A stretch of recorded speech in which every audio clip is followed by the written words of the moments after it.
कृषि बिल पर देश में जारी है सियासी संग्राम। प्रदेश में भी जारी है राजनीतिक घमासान। बीजेपी ने बिल को बताया क्रांतिकारी। कांग्रेस बोली नया बिल है किसान विरोधी। कृषि बिल पर कांग्रेस और बीजेपी में घमासान जारी है। छत्तीसगढ़ में भी कांग्रेस और बीजेपी इस मुद्दे पर आमने सामने हैं। मुख्यमंत्री भूपेश बघेल ने कृषि बिल को लेकर नागपुर में प्रेस कॉन्फ्रेंस की तो टीएस सिंहदेव ने पटना में मोर्चा संभाला। प्रदेश कांग्रेस प्रभारी पीएल पुनिया और कृषि मंत्री रविंद्र चौबे ने छत्तीसगढ़ में कमान संभाली। कांग्रेस का आरोप है कि नए कानून के लागू होते ही कृषि क्षेत्र भी पूंजीपतियों और कॉरपोरेट घरानों के हाथ में चला जाएगा। कांग्रेस का आरोप है कि मोदी सरकार एमएसपी नहीं देना चाहती। कांग्रेस की माने तो इस बिल का सीधा असर किसान पर पड़ेगा। कॉन्ट्रैक्ट फार्मिंग करने की व्यवस्था आपने कर दी, मतलब सीधी सीधी बात है, आप अपने खेत में मजदूर हो जाएंगे, आप मालिक नहीं रहेंगे। कॉन्ट्रैक्ट करने के बाद यदि सरकार इसमें यह कह देते कि जो एमएसपी तय है उससे नीचे कोई एग्रीमेंट नहीं होगा तो निश्चित रूप से किसानों को लाभ हो सकता था। लेकिन भोले भाले किसानों को, जो हमारे छत्तीसगढ़ नहीं हिंदुस्तान में आधे से अधिक किसान सीमांत कृषक हैं या लघु कृषक हैं, ऐसी स्थिति में वो जो मंडी तक नहीं आ सकते उनको कहते हैं कि आप कॉन्ट्रैक्ट फार्मिंग करेंगे, उसको वो एक उससे तय होगा, वो चाहे रेट दें न दें, वो एग्रीकल्चर सेक्टर है वो पूरा निजी हाथों में देने की षड्यंत्र इस सरकार के द्वारा किया गया है। कांग्रेस के आरोपों का जवाब देने के लिए रायपुर में बीजेपी की तरफ से पूर्व कृषि मंत्री ब्रजमोहन अग्रवाल ने मोर्चा संभाला। उन्होंने तीनों बिलों को कृषि क्षेत्र में निवेश बढ़ाने वाला, क्रांतिकारी और किसानों के लिए लाभकारी कदम बताया। बहुत सारे लोगों को विरोध इसलिए कर रहे हैं कि इसको पूरी तरह समझ नहीं रहे हैं। अगर इसको ठीक तरीके से समझ लेंगे, इसको ठीक तरीके से पढ़ लेंगे, इसके जो विभिन्न देशों में लागू है उसको देख लेंगे, क्योंकि पूरे विश्व का जो अनुभव है उस अनुभव के आधार पर जिन चीज़ों से नुकसान होता रहा है उनको छोड़कर जिनसे फायदा किसानों को हो सकता है उनको अडॉप्ट किया गया है। तो मुझे लगता है आने वाले समय में कोई भी जब नई चीज आती है तो उसके बारे में लोगों के मन में शंका कुशंकाएं होती हैं और सुधार की संभावनाएं भी रहती हैं। इसलिए इसमें शंका कुशंका होना स्वाभाविक है, परंतु जब इसमें आने वाले समय पर किसानों को फायदा होगा और कोई चीजें ऐसी लगेंगी कि इससे फायदा नहीं हो रहा है, सुधार की आवश्यकता है, तो सरकार के दिमाग खुले हैं, वो उसमें सुधार भी कर सकती है। नए किसान कानून को लेकर सत्ता पक्ष और विपक्ष में पूरे देश में बयानों के तीर चल रहे हैं। छत्तीसगढ़ कांग्रेस ने इसका पुरजोर विरोध करने की रणनीति बनाई है। 29 सितंबर को कांग्रेस मार्च निकालने जा रही है। वहीं बीजेपी लगातार किसानों को समझाने की कोशिश कर रही है। मतलब साफ है कि छत्तीसगढ़ की सियासत भी आने वाले दिनों में किसानों के मुद्दे पर गर्म रहने वाली है। नमस्कार, स्वागत है आपका। मैं हूं अभिषेक शुक्ल। बिल पर बवाल मचा है और ये बवाल सिर्फ छत्तीसगढ़ नहीं बल्कि देश भर में मचा हुआ है। जी हां, जो संशोधन बिल पास हुए हैं, जो विधेयक पारित हुए हैं, कानून का शक्ल ले रहे हैं, उसको लेकर कांग्रेस की सख्त आपत्ति है। इन कृषि बिल के खास कुछ बिंदुओं की अगर बात कर ले, एमएसपी तय नहीं है, या कॉन्ट्रैक्ट फार्मिंग की बात कर ले, या आवश्यक वस्तु अधिनियम जो संशोधन है उसको लेकर है, ये तमाम आपत्तियां कांग्रेस की है, जिसको लेकर राज्यसभा में भी बवाल हुआ और अब पूरे देश भर के साथ छत्तीसगढ़ में भी वही हाल है। छत्तीसगढ़ के कई दिग्गजों ने आज देश के कई हिस्सों में, मुख्यमंत्री ने नागपुर में तो स्वास्थ्य मंत्री ने पटना में प्रेस कॉन्फ्रेंस ली। छत्तीसगढ़ में प्रदेश प्रभारी पुनिया ने मोर्चा संभाला, कृषि मंत्री ने मोर्चा संभाला और ये बवाल यहीं पर नहीं थम रहा है, बल्कि अब आने वाले 29 तारीख को एक बड़ा मार्च भी निकाला जाएगा और इसका विरोध तेज किया जाएगा। हालांकि भाजपा ने बचाव किया कहा कि 2022 तक जो किसानों की आय दोगुनी करने की बात कही गई थी, उस और बड़ा कदम है। बिना समझे इसका विरोध किया जा रहा है, विपक्ष में है इसलिए विरोध किया जा रहा है। तमाम तरीके के तर्क दोनों तरफ से सामने आ रहे हैं। आखिरकार किसको क्या दिक्कत है और किसानों के लिए क्या कुछ फायदेमंद है, चर्चा आज इसी पर हम करेंगे और सब कुछ साफ करने की कोशिश करेंगे। खास मेहमान हमारे साथ हैं। हमारे साथ चंद्रशेखर शुक्ला जी हैं, महामंत्री हैं कांग्रेस के, प्रदेश कांग्रेस के। उसके अलावा पूर्व प्रदेश अध्यक्ष है किसान मोर्चा कांग्रेस के। संदीप शर्मा जी हमारे साथ, पूर्व प्रदेश अध्यक्ष है भाजपा किसान मोर्चा के। हमारे साथ स्टेट एडिटर धनविंद जायसवाल जी हैं। बहुत स्वागत आप सभी का। चंद्रशेखर शुक्ला जी, सबसे पहले मैं आपके पास आऊंगा, क्या आपत्तियां हैं, बिंदुवार आप समझा दे थोड़ा कांग्रेस की आपत्तियां। अभिषेक जी, सबसे पहले तो आग्रह कि किसान मोर्चा नहीं है, किसान कांग्रेस है, क्षमा चाहूँगा। और दूसरी चीज़, भारतीय जनता पार्टी का किसानों को लेके आज तक जो रवैया रहा है, वो रवैया खुद अपने आप में शक पैदा करता है। 2006 में स्वामीनाथन आयोग का गठन हुआ, उसके बाद इन्होंने उसी मुद्दे में चुनाव लड़ा, कहा कि स्वामीनाथन आयोग को लागू करेंगे, स्वामीनाथन आयोग को लागू नहीं किया, और उल्टा जिस समर्थन मूल्य की बात किया करते थे उसी प्रवृत्तियों को जो एजेंसी जांच करती, जिसमें उंगलियां उठाया करते थे कि ये गलत तरीके से इनका मूल्यांकन होता है, उसी को आधार मान के, बल्कि उससे और कम आधार मान के अब कहते हैं कि हमने फसल दुगना कर दिया। किसान ठगा हुआ महसूस कर रहा है। फसल बीमा सर्वविदित है कि सिवाय चोरी के कुछ नहीं है। प्रधानमंत्री जी ने लाल किले से झूठ बोला था कि फसल बीमा के बाद किसानों को लाभ होगा। सिर्फ चोरी है फसल बीमा, इसके अलावा कुछ नहीं है। बड़े बड़े कॉरपोरेटरों को फसल बीमा के थ्रू लाभ पहुंचाया गया। खुद संदीप भैया यहाँ बैठे हो जानते हैं, हालांकि वो एक बंधन में बंधे हैं, और मैं समझ नहीं पाता हूँ कि पहले धर्म किसान का होता है, वो उस धर्म का पालन करना छोड़ के क्यों एक नैतिक गुलामी करते हैं, ये मैं आज तक समझ नहीं पाया हूँ। बहरहाल आवश्यक वस्तुओं का संशोधन कर दिया। अब आदमी व्यापारी कितना भी जमाखोरी कर ले, उस पर कोई रोक नहीं है। एक बार वो जमाखोरी कर लेगा, अगले साल क्या वो फसल खरीदेगा? खुद संदीप भैया को पता है कि मंडी टैक्स खत्म कर दिया गया है। यदि मंडी टैक्स खत्म कर दिया गया तो किसान जो मंडी में बेचने जाता था, व्यापारी उसे खरीदेगा नहीं। मैं आपको याद दिला दूं, सन 2000 के पूर्व जब सहकारी समितियों में धान नहीं बिकता था तो किसान लोग व्यापारियों के पास, अड़हतियों के पास मंडियों में बेचा करते थे। एक बार में पैसा कभी नहीं मिलता था, 4 गांव में 5 गांव मिलता था। नए नए मंडी में अड़हतिया आते थे, व्यापारी आते थे, और कई बार तो कई किसानों का पैसा खा के भाग जाते थे। अभी भाजपा शासन काल में 2018 की बात है, 17-18 की बात है, राजिम्स में 11-12 लाख की धान खरीदी कर लिया, चेक दे दिया, केस हो गया। वहां के राजिम किसान पैदल चलते आए थे। ये भारतीय जनता पार्टी ने उनको नैतिक समर्थन दिया, जबकि वो भाजपा का व्यापारी है। और अब वो व्यापारी कहता है गोली मार लो, चेक दे दिया, मेरे पास तो पैसा ही नहीं है। धान को ले गया, बेच दिया, खा दिया। संदीप भैया को सब पता है, अभी ये ज्यादा दिन की बात नहीं है, 6 महीना पुरानी घटना है। तो वो व्यापारी बोलता है गोली मार लो, अब वो किसान क्या उसको गोली मारेगा? मेरी एसडीएम से भी बात हुई, उसमें एक और बड़ी चीज ये, इस कानून का जो सबसे बड़ा विरोधाभास है कि किसान सिविल न्यायालय नहीं जा सकता, हाई कोर्ट, जिला न्यायालय नहीं जा सकता, उसको जो भी निर्णय कराना है तहसील न्यायालय या एसडीएम न्यायालय। तहसील न्यायालय और एसडीएम न्यायालय में क्या होता है? ये तो एक प्रकार से किसानों को उनके हक से रोकना है, वकीलों के अधिकार को रोकना है, न्यायालय जाने से रोकना है। पता नहीं क्या क्या कैसे दिन लगे हुए हैं। चंद्रशेखर जी, संदीप जी से जानते हैं, लेकिन हाँ संदीप भैया बोले, संदीप जी जो आपत्तियां चंद्रशेखर शुक्ला जी ने यहाँ पर उठाई है, मैं आग्रह उन करूंगा आपत्तियों पर क्या किसान बोले।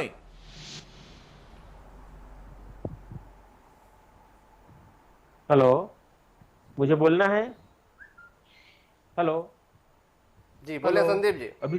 जी संदीप अभिषेक जी, देखिए मैं आपको सबसे पहले एक बात बता दूं। अभी आपने जो टेलीविजन में बाइट चल रहा था, जिसमें आपने मुख्यमंत्री जी का, हमारे बघेल जी का बाइट दिखाया, जिसमें वो बोल रहे थे कि लघु एवं सीमांत किसान है पूरे देश में हमारे 80%, जिनके पास 2 से 2.5 एकड़ 5 एकड़ जमीन है।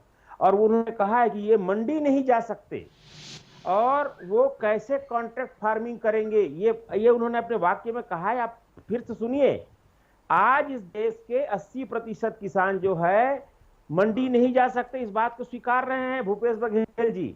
तो मैं भूपेश बघेल जी से पूछना चाहता हूं कि देश के 80% किसान जो मंडी नहीं जा सकते, जो लघु एवं सीमांत किसान हैं, आखिर अपना माल किसको बेचते हैं, अपने उत्पाद किसको बेचने हैं? प्रश्न मेरा ये है। हमने उसी का हल निकाला है कि अब किसान मंडी जो नहीं जा सकता, वो जो है अपने माल को अपने घर से ऑनलाइन बेच सकता है। दूसरी बात, ये जो कह रहे थे ना कि ये पार्टी की गुलामी, तो देखो मैं आपको बताना चाहूंगा कि जो एक परिवार की गुलामी करते करते पूरी जिंदगी बिता दिए हैं, वो गुलामी की बात करें तो बहुत हास्यास्पद बात है। और ये जो हंस रहे ना, ये इनकी खोखली हंसी है। इनको पता है कि यह बिल किसानों के लिए बहुत अच्छा बिल है। जी, और जी। ये जो एक उदाहरण नहीं, दे रहे थे, ऑनलाइन बेचे उसमें मेरे को हंसी आ गया। बीच- ऑनलाइन बेचे उतना हंसी आ गया। आप बीच मत बोलिए, सुनिए, मैं आपसे आग्रह कर रहा हूँ, मेरे छोटे भाई जैसे हो, अगर कहीं सही भैया भैया बोल रहे थे ना, तो थोड़ा पूरा छोटे भाई जीवन जैसे में रहिए। एक बार भी आपने ऑनलाइन सुनिए, बेचा होगा अपना सुनिए, प्रोडक्ट? सुनिए, संदीप आपने भैया, ये देखो, ये पूरे जब मेरी जीवन में एक मारक- बार भी ऑनलाइन आपने बेचा होगा तो मैं आपसे आप माफी मेरी मांग लूंगा। आप मेरी मारक क्षमता से घबरा करके बीच में टोक रहे हैं, आप शांत रहिए। ये जो कह रहे थे ना कि वो किसान अभी आए थे जिनका धान नहीं बिका नहीं। और जिनका पेमेंट नहीं हुआ, चेक नहीं हुआ, ये उसी बाजार की बात कर रहे हैं, उसी मंडी की राजिम की बात कर रहे हैं जिसकी वकालत कर रहे हैं कि हमको मंडी जिंदा रखना है। और उसी मंडी में किसानों ने जाके धान बेचा था, जिस मंडी की वकालत कर रहे हैं। इनकी सरकार में ये हुआ है और व्यापारी भाग गया, उस व्यापारी से ये पैसा नहीं दिला सके। ये अभी 6 महीने पुरानी बात है जिसको बता रहे हैं। तो ये कहां बेचे थे किसान लोग, जरा मेरे को बताए। उन्होंने कोई ऑनलाइन नहीं बेचा, उन्होंने कोई टाटा, अंबानी और अंडानी जिसका नाम है 24 घंटा लेते हैं, जागते हुए सोते हुए, ये कोई उसका माल अडानी नहीं लिया। ये वही व्यापारी है जो उसी मंडी में रजिस्टर्ड है, जिस मंडी की ये वकालत कर रहे हैं।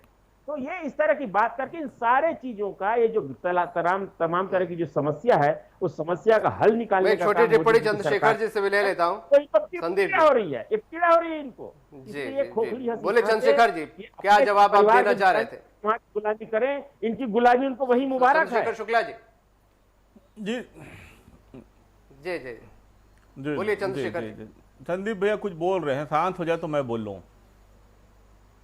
जी, मैं एक ही चीज बोलूंगा। संदीप भैया ने हो जो गए, शांत चीज बोलिए। कहा वो हमारी सरकार के आने के पहले किसानों ने बेचा था, पहला चीज। दूसरा चीज, मंडी के बाहर बेचा था, ना कि मंडी में। मंडी में होता तो टैक्स पर्ची कट्टी होती मंडी की, उन्होंने बाहर बेचा था, इसलिए उनको ये तकलीफ आई।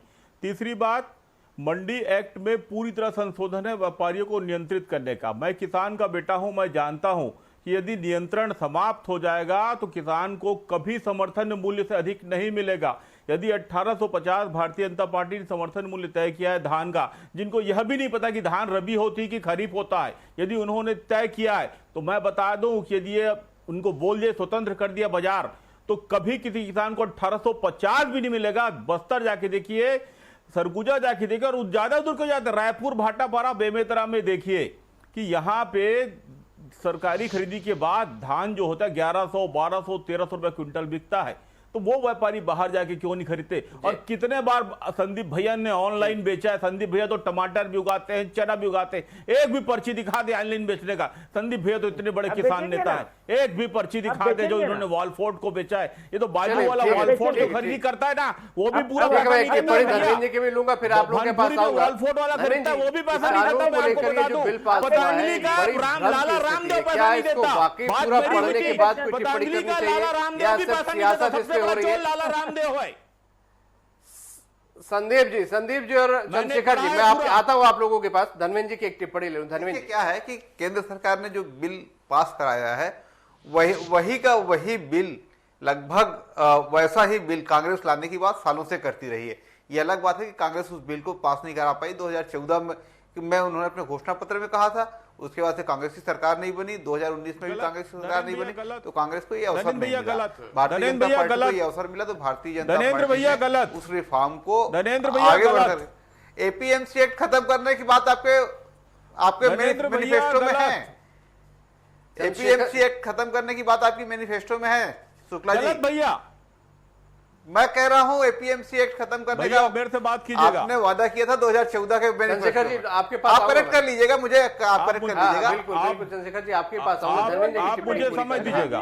तो चंद्रशेखर शुक्ला जी अपनी बात आगे कहेंगे। कोई भी आपका तर्क उनके खिलाफ जाएगा उसको नहीं सुनेंगे वो। शरद पवार जब केंद्रीय कृषि मंत्री थे तो वो इस बिल को लाने के लिए बार बार बात करते थे। मैं पक्ष रखूंगा। कपिल सिब्बल ने पार्लियामेंट में बहस करते हुए ये बात कही थी कि किसानों को उनका हक दिलाने की जरूरत है। लेकिन जो आशंकाएं आज कांग्रेस की है, उन आशंकाओं को भी दूर किए जाने की जरूरत है। एमएसपी जो बात कांग्रेस आज कह रही है, उसमें सबसे महत्वपूर्ण बात यह है, यदि कॉन्ट्रैक्ट फार्मिंग होती है तो ये उसमें प्रोविजन होना चाहिए था कि किसानों को एमएसपी से कम पर कोई कॉन्ट्रैक्ट फार्मिंग नहीं करा सकते। ये उसमें होना चाहिए था, इससे किसानों के हितों का संवर्धन होता, किसानों के हितों को बल मिलता। लेकिन ये क्लास उसमें छोड़ दिया गया है। एमएसपी से कम में बिक्री की जो बात है, मैं इस बात से सहमत हूं कि आज भी एमएसपी पर किसानों का धान या किसानों की उपज नहीं बिकती, क्योंकि जो समर्थन मूल्य पर जो सरकारी खरीद होती है केवल उसी में किसानों को एमएसपी मिल जाता है। उसके अलावा जो खरीदी होती है उसमें एमएसपी नहीं मिल पा रहा है। इसकी व्यवस्था सुनिश्चित करने की जरूरत आज बोलिए, क्या बोलना चाह रहे थे आप उस अपने पक्ष में? चंद्रशेखर जी अपनी बात करें। जी बोलिए चंद्रशेखर शुक्ला जी। जी धनेन्द्र भैया, देखिए ऐसा है, हमने जो प्रस्ताव लाया था हमारे मैनिफेस्टो में वो काफ़ी विस्तार से था और अहमद पटेल जी ने अपने भाषण में कहा था राज्यसभा में, वो 24 बिंदु का हमारा प्रस्ताव है जिसमें मात्र 2 बिंदुओं को भारतीय जनता पार्टी उठा रही है। आपको वृहद स्तर पर जाके पढ़ना होगा। इसके अलावा मैं आपसे अनुमति चाहूंगा संदीप भैया से एक प्रश्न पूछने की कॉन्ट्रैक्ट फार्मिंग को लेके, यदि आप अनुमति दें तो। पूछिए, आपको मानना ही नहीं है? मैं अनुमति बड़े है भाई हो, सब पूछो, आपका पूरा ज्ञानवर्धन करूंगा मैं, बड़ा भाई। मूल विषय ये था कि एपीएमसी करने का वादा था। जी जी जी जी जी जी मैं किसान संबंधी पूछूंगा धनेन्द्र भैया। पूरे प्रदेश के किसान आप दोनों को सुन रहे हैं। प्रश्न पूछूंगा। बेमेतरा में डायबिटीज पूरे प्रदेश के किसान आपको मुक्त करने वाला चावल बनाने का बीज दिया गया था कॉन्ट्रैक्ट फार्मिंग के लिए। भैया धनेन्द्र भैया, बेमेतरा में कॉन्ट्रैक्ट फार्मिंग हुई थी, शुगर युक्त चावल उत्पादन के लिए, धान उत्पादन के लिए कॉन्ट्रैक्ट फार्मिंग हुई थी। उन किसानों का 600 क्विंटल धान आज भी बेमेतरा पड़ा है सन 2017 का, और वो बिका नहीं। हाँ, और बिका नहीं है वो लोग सिर्फ जगह घूमे हैं और मैं भी उसका आंदोलन किया हूं। तो वो कॉन्ट्रैक्ट फार्मिंग करने के बाद, एग्रीमेंट करने के बाद क्यों नहीं खरीदे? और क्या भविष्य में भी ऐसे ही होगा? क्या टमाटर के जो उत्पादन कॉन्ट्रैक्ट करते हैं उसके बाद नहीं बिकता तो क्या भविष्य में भी होगा? टमाटर फेंकना पड़ेगा। आप लोगों तो बड़ा चिंता करते हैं, दर्द करते हैं। व्यापारी यदि अधिक उत्पादन हो गए, जमाखोरी कर लिया, बोल दिया अगले साल नहीं खरीदूंगा, तो किसान कहां जाएगा? आप तो बोल दिए कि जाओ बेच लो, मार्केट खुला है, जितना भाव में बेचना बेच लो, सोने के दाम में बेच लो, लेकिन खरीदेगा कौन? संदीप, कहां जाएगा किसान? चीज को आप आज स्पष्ट कीजिए। मैं बार बार बोल रहा हूं, आप मुझे संतुष्ट करिए, मैं आपको प्रणाम कर लूंगा। जी देखिए, मैं आपको बता रहा हूँ, नहीं तो जितनी भी बातें बता रहे हैं काल्पनिक और गठबोड़वादी बात बता रहे हैं। होने दीजिए भैया, पार्टी के भावना ऊपर उठिए, भाजपा कांग्रेस से ऊपर अभी उठिए। हमारे प्रदेश के भीतर में जितने भी लोगों ने कॉन्ट्रैक्ट फार्मिंग किया है पिछले 1-2 साल में, चंद्रशेखर से आपका जवाब ले, कॉन्ट्रैक्ट फार्मिंग है, इस बात को मान रहे हैं। मैं तो इस बात को मान रहे हैं, बात करता हूं। नई बात नहीं है ये। अब जो कॉन्ट्रैक्ट फार्मिंग जो पहले करते थे उसमें ठोस कानून नहीं था, लोग मनमानी करते थे। अब उसको रोकने के लिए ठोस कानून आया इसमें कि कोई भी व्यक्ति जब कॉन्ट्रैक्ट फार्मिंग करेगा तो कॉन्ट्रैक्ट एक्ट के तहत जितनी भी धाराएं उसका प्रयोग वहां पर होगा, लिखित होगा। पहले लिखित नहीं होता था, मौखिक सारी चीजें हो जाती थी और उसके बाद लोग अदालत में न्याय दिलाएंगे आप। मैं आपको बता रहा हूं, सुनिए, आप बीच में अदालत में न्याय दिलाएंगे आप। बिल्कुल बिल्कुल बिल्कुल न्यायालय जाएंगे। अगर कॉन्ट्रैक्ट का कोई भी उल्लंघन यदि करेगा उसको दंड का प्रावधान है, सारे उनका व्यवस्था की जा रही है। पहले जिस ढंग से कॉन्ट्रैक्ट फार्मिंग में ऐसी मौखिक चलता था कि लोग, मेरा भी एक सवाल इसमें था, अगर कोई कॉन्ट्रैक्ट फार्मिंग का उल्लंघन करता है तो एसडीएम के पास जाना होगा। क्या किसान को एसडीएम के ऑफिस के चक्कर लगाने पड़ेंगे? उसके पास जाना पड़ेगा? देखिए जिंदगी में बहुत सारी चीजें आजकल होती, केवल किसान नहीं को अधिकार क्या है? अभिषेक, समाज जीवन में अभिषेक, एसडीएम को अधिकार क्या होते हैं? सारी चीजों का, बहुत सारी चीजें पहले मौखिक हो जाती थी, किसान भरोसा करके करता था, वो सारे न्यायालय खत्म कर दिया है, किया गया है। अरे बीच में मत बोलो ना शेखर, ये कौन सा तरीका है? मेरे जवाब देने दो। ये तो आपके मतलब जो विचलित हो रहे हैं उससे दिखा रहा है, ये आपके विचलन को दिखा रहा है। ये देखिए, कॉन्ट्रैक्ट फार्मिंग में मौखिक हम लोग कर लेते थे, हम भरोसा कर लेते थे। ये जो कुछ भी उदाहरण बता रहे, मैं छत्तीसगढ़ में भी बता रहा हूं, मेरे गांव में भी लोगों ने भी यहाँ बासमती बोया था, उनको कॉन्ट्रैक्ट था हम 2800 में लेंगे। बासमती में जो था उतना क्वालिटी नहीं था, कुछ कमजोरी थी, उनके चावल को यहाँ 2400 रुपये में ले गए। ये भी मैं जान रहा हूँ, कॉन्ट्रैक्ट भले उन्होंने किया था 2800 में, लेकिन एक किसान होने के नाते में उस बासमती में हमारे छत्तीसगढ़ धान का करगा शामिल हो गया था, बिल्कुल साफ नहीं था, उसकी ग्रेडिंग यहाँ नहीं हो पाई। और जब ग्रेडिंग नहीं हो पाई तो उस व्यापारी ने उसको 400 रुपये कम लिया, इसका भी मैं गवाही हूँ, लेकिन इसका कोई लिखित समझौता नहीं था। आपत्ति ये है विपक्ष को कि एसडीएम के चक्कर लगाने पड़ेंगे अगर व्यापारी उनकी बात नहीं मानता, तो जो अदालत के या कानून के चक्कर लगाने से लोग डरते हैं, फिर वहां पर वही बातें आ जाएंगी। आज ऐसा स्थिति नहीं है, अब वो स्थिति नहीं है। हम तो देखिए आज अगर कहीं जो बीमा की जो बात कर रहे हैं ना, और ये शेखर भाई जो बात कर रहे हैं, मैं बीमा में भी जो नियम है, जो कानून है, जहां पर भी नियम कानून के अनुरूप काम होगा वहीं पर बीमा का लाभ मिलेगा। हम अगर उसके ठीक से गणना नहीं कर पाएंगे, देखिए उसमें बहुत सारे आज भी सुधार होना चाहिए, मैं ऐसा नहीं बोल रहा हूं। अभी भी बीमा के नियम और शर्तें, उसमें बहुत सारे सुधार की जरूरत है, लेकिन जितनी नियम और शर्तें हैं उन शर्तों का सही ढंग से यदि पालन होगा, किसान उसका ध्यान देंगे तो निश्चित रूप से इस पर फायदा मिलेगा। मैं आपको बता रहा हूं, किसान मोर्चा का अध्यक्ष होने के नाते मैंने अनेक चंद्रशेखर बार जी, ये आश्वासन यहाँ भी संदीप जी का है और ब्रिजमोहन जी भी ने कहा था कि अगर जहां पे जरूरत पड़ेगी सुधार की, वहां सुधार किया जाएगा अगर फायदा नजर नहीं आया तो। चंद्रशेखर जी,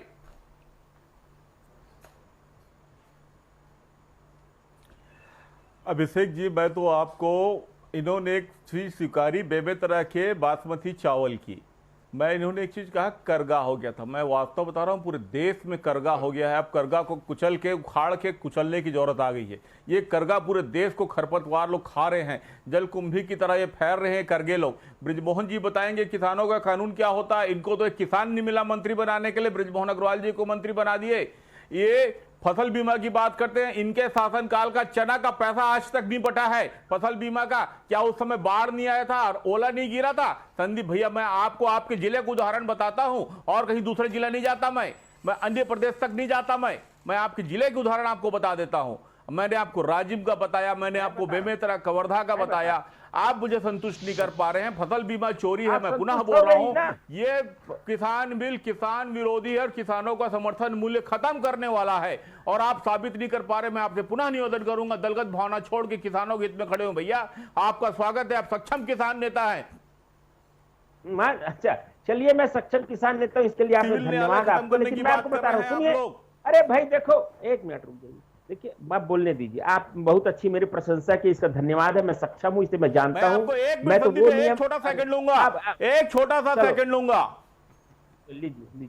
बेमेतरा का पैसा भी हमारे आंदोलन से मिला था, जो 2800 का 2400 मिला, वो हमारे आंदोलन से मिला था। आप लोग वो भी नहीं दिला पाए थे, हमने धरना प्रदर्शन किया था। कपोल सुनिए, हमारे किसान कांग्रेस ने। संदीप जी बोलिए, जवाब कर देना। देखिए, मैं, हमारा कोई धरना प्रदर्शन से नहीं मिला, हमने व्यापारी डायरेक्ट बात की है, हमने इस बात को स्वीकारा कि यह जो पॉलिसी किलो है हमने उसको बेचा 2400 में, और बहुत सारे धान, ये सब इस तरह की बात करना ठीक नहीं है। अरे भैया, मैं आपको बता रहा हूं, हम थाने बैठाए थे उस व्यापारी को। अरे यार, बड़ा मुश्किल है आपके साथ में, ये आप डेकोरम से नहीं रह सकते। मूल मुद्दे से आप लोग आरोप प्रत्यारोप पर आ गए हैं, मूल मुद्दे पर चर्चा हो तो ज्यादा बेहतर होगा। कांग्रेस परम किसानों को एमएसपी का प्रोविजन किया जाना चाहिए था कॉन्ट्रैक्ट फार्मिंग में, वो नहीं किया गया। इससे किसानों के हित कितने प्रभावित होंगे? संदीप जी इस पर कुछ कहेंगे? खत्म कर दिए, कानून बना दीजिए ना, समय दीजिए मेरे को, कानून बना दीजिए। न्यूनतम समर्थन मूल्य से लेना अपराध है, कानून बना दिए। न्यूनतम समर्थन मूल्य को कानून बना दिए, लेना अपराध है, कर दीजिए। आप अब मत बोलिएगा बीच में, जिसको अगर कहीं जवाब सुनना है इसका तो मत बोलिएगा। न्यूनतम समर्थन मूल्य को कानून बना के अपराध घोषित कर दीजिए। आप सुनिए, मंडी कानून जब से बना है इसी भाव से बना हुआ है कि मंडी के अंदर व्यापारी, बोलिए एमएसपी को लेकर, आप मंडी के अंदर में कानून इसीलिए बना हुआ है, जो अपना जिस कानून की हम बात कर रहे हैं, एपीएमसी जो कानून है, उसमें कि मंडी के अंदर व्यापारी जो है किसान के माल को समर्थन मूल्य में खरीदेगा। मैं आपको बता रहा हूं, मंडी के अंदर बोली जब समर्थन मूल्य में नहीं लगी बीच में कुछ समय में, तो हमने इस बात का आंदोलन किया कि व्यापारी इसका जो है समर्थन मूल्य में खरीदे। मैं आपको बता रहा हूं कि सरकार ने भी इस पर संज्ञान लिया, भारतीय जनता पार्टी के समय व्यापारियों ने किसी का बोली नहीं लगाया, किसी ढेर का। जब हम व्यापारी किसानों ने कहा भाई आप बोली लगाइए, तो किसानों ने कहा कि इस धान में ये खराबी है, इसमें नमी है, इसमें पाकड़ है, इसमें टूट आएगा, इस तरह की बात किए। और जब किसानों का माल 2 दिन तक मंडी में पड़े रहा, बाद में हम ही किसानों ने कहा भैया अब हमारा माल 2 दिन तक पड़ा है, अब आप लीजिए। मैं छत्तीसगढ़ की बात बता रहा हूं, उस समय में व्यापारियों ने घोषणा पत्र भराया कि इस धान को जिसका समर्थन मूल्य 1600 रुपया है, मैं 1400 रुपया में बेचने को तैयार हूं, क्योंकि इसमें पाकड़ है। इस तरह से हमसे लिखवा करके घोषणा पत्र कराया गया। एक बात मैं आपसे जरूर कहना चाहूंगा और पूरे किसानों से कहना चाहूंगा, मैं कांग्रेस पार्टी से भी कहना चाहूंगा कि निश्चित रूप से एपीएमसी जितने भी कानून है वहां पर समर्थन मूल्य में खरीदी होने का प्रावधान ऑलरेडी है, लेकिन व्यापारी जब ये कहते हैं कि इसमें फलाना कमी है जिसके कारण हम इसको समर्थन मूल्य में नहीं लेंगे, तो इस समय में इस बात का सही ढंग से प्रमाणीकरण होना चाहिए कि वास्तव में वो माल जो है उस क्वालिटी का है या नहीं। इसके लिए ठोस कदम केंद्र सरकार को भी उठाना चाहिए, राज्य सरकार को भी उठाना चाहिए, ताकि व्यापारी अपनी मनमर्जी वहां पर ना चला सके। मैं इसका हिमायती जरूर हूं, और मैं तब भी इस बात का हिमायती था, मैं आज इस बात का हिमायती हूं, लेकिन यह कहना गलत है कि एमएसपी का कानून लागू नहीं है। मैं एक छोटी सी टिप्पणी चंद्रशेखर जी की भी लूंगा यहाँ पर। चंद्रशेखर जी 10 सेकंड में टिप्पणी आपकी चाहूंगा यहाँ पर क्या आप लोग इस पर आगे करने जा रहे हैं, क्योंकि सरकार ने जो कानून था वो तो बना दिया। बहुत संक्षेप में चंद्रशेखर जी। छत्तीसगढ़ सरकार तो अडिग है 2500 रुपये समर्थन मूल्य देने के लिए, धान खरीदी के लिए, वो हम करेंगे। रही बात संदीप भैया की मंडी की बात, तो मैं बता दूं सिर्फ एक लाइन में कि 15 साल इन्होंने किसान प्रतिनिधियों को वहां बैठने नहीं दिया, चुनाव होने नहीं दिया, और अब यहाँ ये मंडी खत्म करने का रोना रो रहे हैं। मैं आपको बता दूं, मंडी चुनाव होता तो ये स्थिति नहीं आती, बाकी मंडियों में समर्थन मूल्य में धान बिकता। इसके लिए भी यही दोषी है, फिजूल बात करते हैं हमेशा। देखिए चलिए, बहुत शुक्रिया आप सभी का इस चर्चा में शामिल होने के लिए। बहुत अहम चर्चा थी और ये चर्चा मैं यही खत्म कर रहा हूं क्योंकि मेरे पास समय इतना ही है। संदीप जी, आपका शुक्रिया। हमने क्लियर करने की कोशिश की, साफ करने की कोशिश की कि आखिरकार कहां कंफ्यूजन है, क्या कांग्रेस को आपत्ति है, क्या भाजपा अपना पक्ष रखना चाहती है। दोनों ही पक्षों ने अपनी अपनी बात यहां पर कही है। कुछ आपत्तियां हैं, हालांकि भाजपा कह रही है कि जरूरत पड़ी तो संशोधन कर दिया जाएगा। कांग्रेस अडिग है कि इसके खिलाफ वो जन जागरूकता अभियान चलाएंगे, किसानों को जागरूक करेंगे और एक बड़ा आंदोलन छेड़ेंगे। बहरहाल आज का मुद्दा में इतना ही। नमस्कार।